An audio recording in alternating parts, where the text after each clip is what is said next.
abençoados. Então eu vou tomar algumas coisinhas que estão aqui e vou concluir.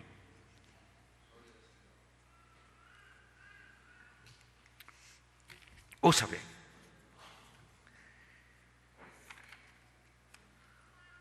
Se depois quiserem os parágrafos, eu lhes darei. Está aqui.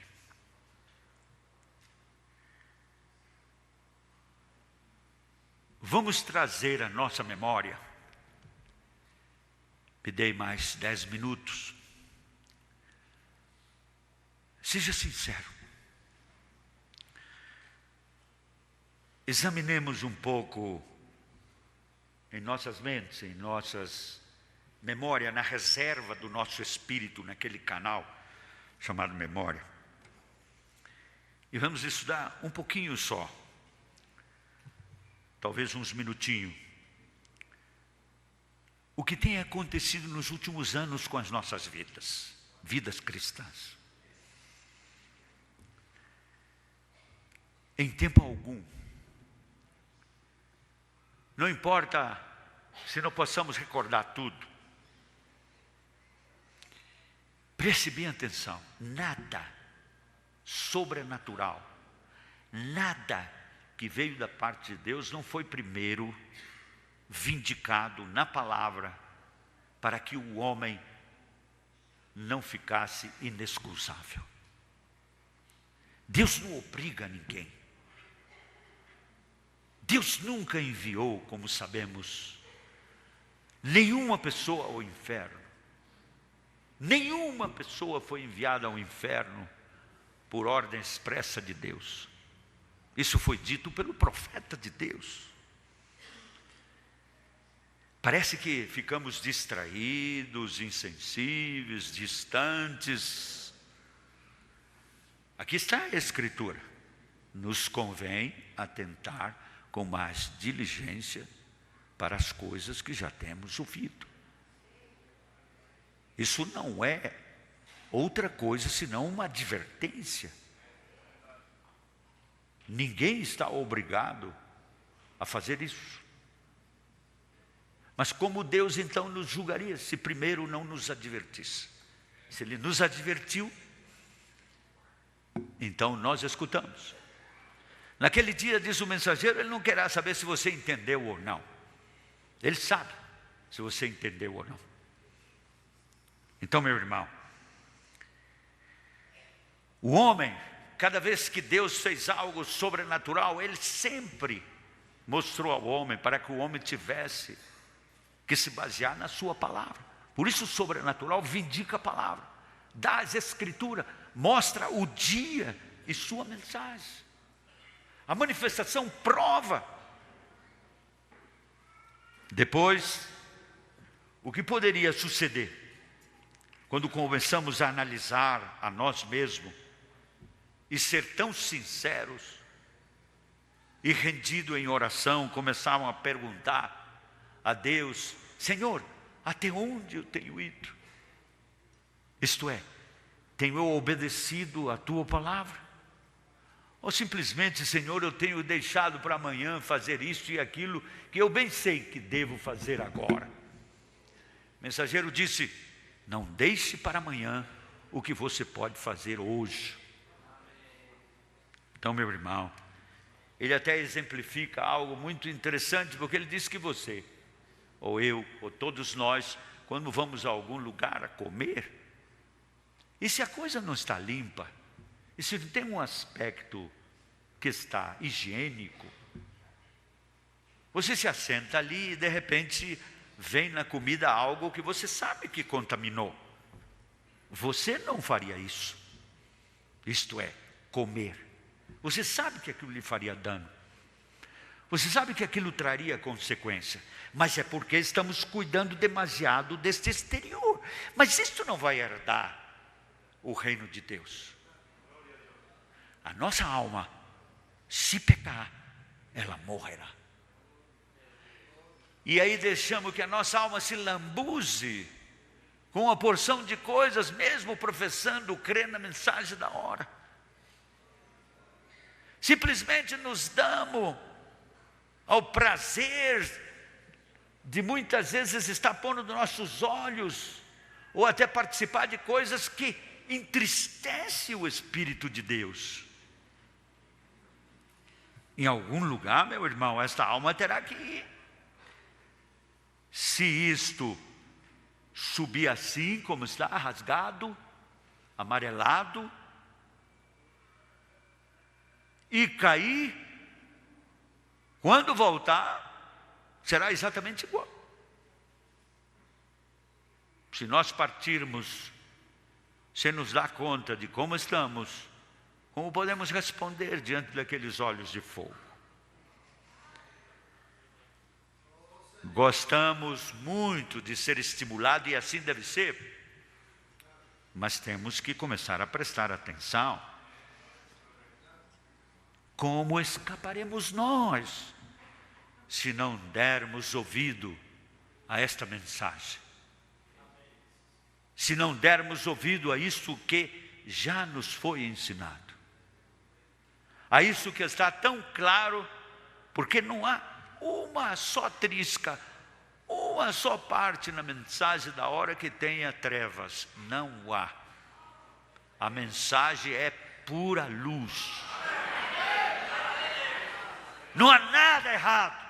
Não interessa quanto sua mente trabalhe para dizer que não combina com isso, com aquilo outro. Não é para você investigar, não é para você elocubrar, pensar, imaginar. É para você crer. E você só pode crer se você tiver o sobrenatural em você. Esse é o problema com a maioria. Como é que você vai explicar o sobrenatural? Ninguém pode explicar isso. Como é que você pode explicar essa voz que fala aqui no teu coração? Como é que você pode explicar o milagre que você é hoje? Foi o sobrenatural. Foi Ele, foi Jesus Cristo, foi seu poder que te tirou da escuridão e colocou você no maravilhoso reino de luz. Então, meu irmão, como escaparemos nós? Você se lembra a primeira destruição do mundo? Ou mesmo em Sodoma e Gomorra? O que causou aquilo? Diga-me, pense um pouquinho. Se somos filhos de Deus, como creio eu, e que estamos aqui em lugares celestiais em Cristo Jesus, então, meu irmão, estamos atentos? Volte ao livro de Princípios. O que pode haver causado a primeira destruição? Ou não vai haver uma destruição definitiva? Ou não nos foi dito que depois disso haverá fogo? Como você crê que esta terra pode ser purificada para aqueles preciosos pés pisarem nela? E isso tem que estar limpo. Deus é santo. Ora, se Ele exige santidade da sua terra, o que exigirá de ti ou de mim? Se Ele disse, sede santo, porque eu sou santo, santo em toda a vossa maneira de viver. O que aconteceu ali? O que aconteceu ali? Estes espíritos que estão agora aqui, esses demônios que subiram no quarto selo e que vieram acompanhando o seu patrão, o seu líder, Lúcifer, para instalar o fim do seu reino, do seu Éden satânico, todos eles subiram do abismo para destruir outra vez a humanidade. Por isso Deus trará cativo a desobediência a todos aqueles que não se sujeitarem à sua luz, à sua mensagem nesta hora. Não foi assim? Mas leia, o profeta diz que aqueles espíritos, que são estes mesmos espíritos que você olha e vê eles diariamente, foram eles que entraram nesses homens, nessas mulheres. Eles estão aí hoje. E sabe, vou te dizer algo que você já sabe, mas vou recordar. São muito religiosos esses espíritos. muito religiosos. Só fica para ti e para mim uma promessa. Mateus 24, 24.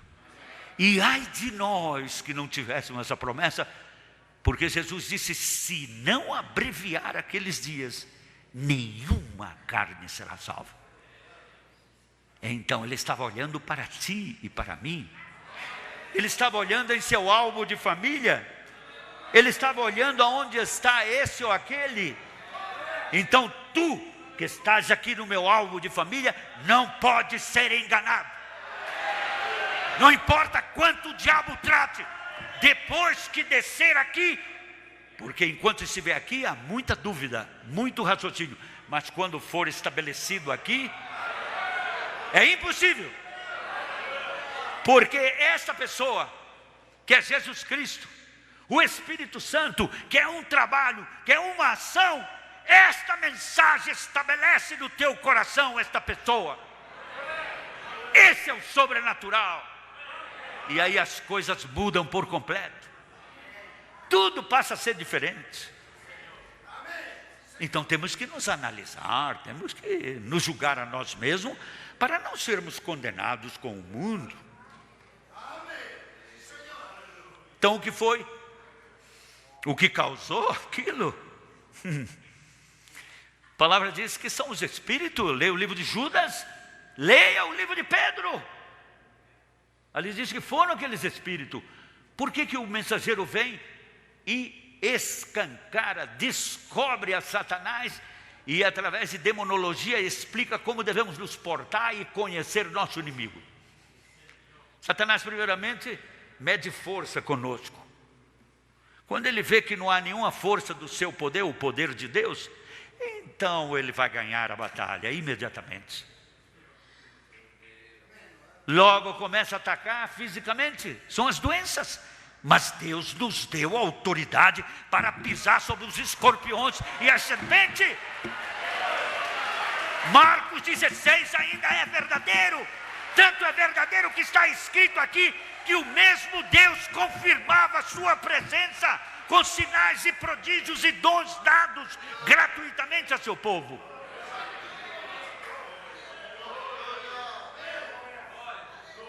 Vê por que eu digo que estou preocupado? Porque eu quero ver o sobrenatural, que eu não estou conforme, eu não estou aceitando isso. Então, meu irmão, aqui está. O que aconteceu? Como é que eles viraram isso? Viraram de perna para o ar. O mundo de então. Deus não pôde suportar. Era tão forte a pressão deles, tão violentos eram, e um poder tão prevalecente, que apenas 8 pessoas foram salvas. Então, não despreze as advertências. Por isso eu te perguntei, vamos analisar a nós mesmos, aqui nessa memória, porque isso nos acompanha. Não é a era da noiva. Falamos da era da noiva, pois então onde está o sobrenatural nesse tempo? Você entende? Então algo tem que acontecer. Algo tem que acontecer. Cada batida do meu ou do teu coração está me indicando, segundo as palavras do mensageiro, tão simples e tão sábias, que eu estou mais perto da minha redenção, mais perto da minha redenção, mais perto da minha redenção. E nosso Senhor disse que quando esses sinais, essas coisas começassem a acontecer, então devemos olhar para cima, não podemos nos desviar, não podemos olhar para lá, não podemos olhar para trás, nós temos que olhar para a luz, para onde ela está indo, temos que segui-lo, temos que amá-lo de todo o nosso coração. É a nossa gratidão pelo que Ele fez por nós no Calvário.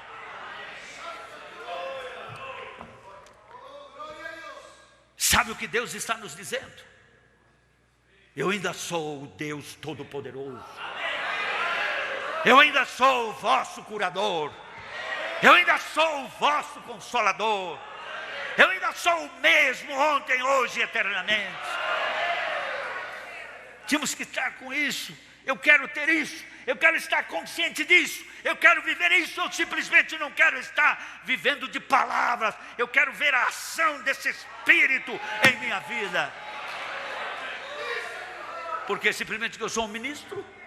Simplesmente porque há 34 anos eu estou nesse caminho, os quais eles dizem que é uma heresia? E eu sou diferente de você? A única coisa que faz a diferença entre eu e você é o dom que está em mim. Mas isso não sou eu, é Ele. Vê, há muita arrogância, sabe? Por isso estamos assim. Então, meu irmão, ouça, vou ler literalmente o que diz o profeta. Não falsifiquem um cristão. Isso é forte, é? Isso não move as entranhas? Não falsifique a mensagem dizendo que todos estarão bem. Não faça isso. Nada vai te ferir. Diz aqui, nada vai te atingir. Não, meu irmão. Olhe para trás. Veja os heróis da fé. Veja os mártires de Fox. Ou então comece a ler o capítulo 11 do livro de Hebreus. E veja se eles navegaram em algum mar de almirante. Se o Senhor Jesus Cristo, o grande Deus eterno, feito carne, enquanto teve em seus dias de carne, como Ele se portou e como sofreu, como foi humilhado, como foi vilipendiado, como foi acusado, cuspiram sobre Ele, fizeram de tudo, mas Ele orava o tempo todo. E para que precisava fazer isso se era Deus, se era o Emanuel? Mas então, se Ele sendo Deus orava o tempo todo, o que você acha que eu e você devemos fazer?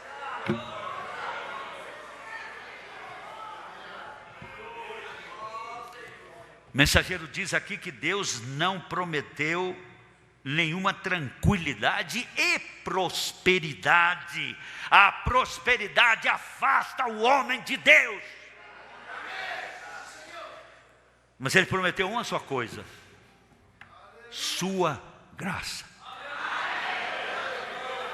Não foi o que Ele disse para Paulo? A minha graça te basta. Se Ele disse isso a Paulo, vai dizer o que para mim ou para você? Vai passar mel na minha boca? Vai passar mel na sua boca? Não, meu irmão, sua graça é suficiente para enfrentar qualquer tipo de prova.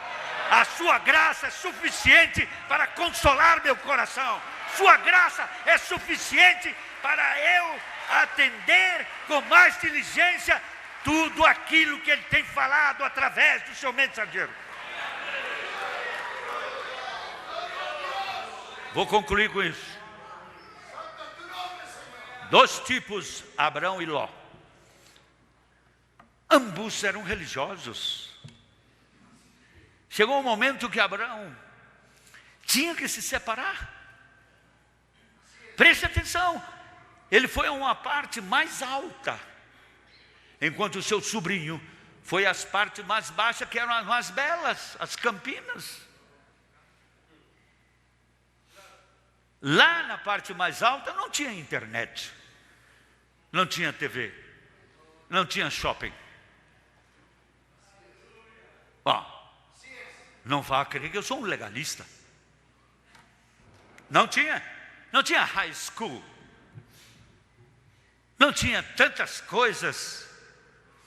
Era tudo muito limpo, muito cheiroso. Podiam comprar o que quisessem. Estavam distraídos. Estavam completamente distantes, surdos.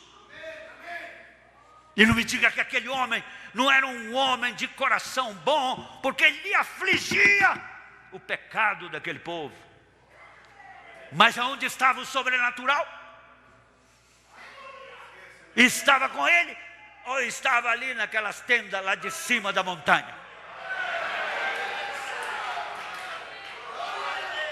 Então, porque queremos estar tão misturado com o Éden satânico? Não, meu irmão. Sinceramente, a santidade é algo próprio de Deus. A obra da santificação não é minha, é dele. Ele é que faz depois de justificar, me santifica. Como eu posso me santificar? Deixando de beber, de fumar, disso, daquilo? Eu posso, mas isso não é santidade. Mas eu te digo que quando Deus abriu uma porta para que eu me santifique, eu vou passar, e quando Ele fechar, eu nunca mais vou fazer isso. É que não vai ser mais eu, é Ele que não vai fazer, porque agora Ele vive em mim. Isso está claro para mim. Então eu não posso estar enganando a mim mesmo. Vocês estão captando o que eu estou falando ou não? Deixa eu te mostrar uma coisa aqui para terminar. Vou repetir isso porque creio que falei isso no princípio. Você crê que os espíritos ou anjos vêm para ministrar e são enviados da parte de Deus para os que hão de herdar a salvação? Então preste atenção a esses homens. Estes homens são os anjos. Por trás deles tem que haver uma unção. Eles estão manifestando-se agora. Esta mensagem tem que ser levada por homens limpos. Esta mensagem tem que ter homens irrepreensíveis. Esta é a parte que nos corresponde. Então, que tal honra, como diz o apóstolo Paulo, devemos ter por esses homens? Meu irmão, creio que nós estamos um pouquinho indolentes, um pouquinho preguiçosos, mas deveríamos despertar.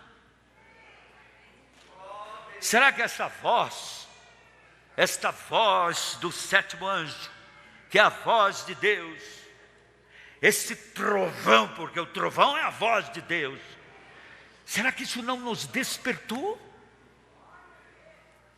Será que não nos apercebemos? Ou ficamos dormindo aí na cadeira? Olhando para o lado?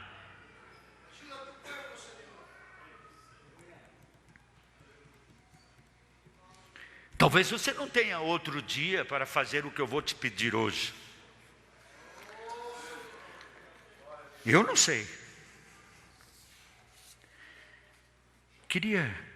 Não sei, talvez o irmão Eliezer. Quer fazer o favor, irmão Eliezer, de tocar algo bem suave ali naquele piano? Ou qualquer outro irmão que toque um instrumento de cordas? Alguém que toque o teclado? Um dos ministros toca o teclado? O senhor toca o teclado, né? Por favor.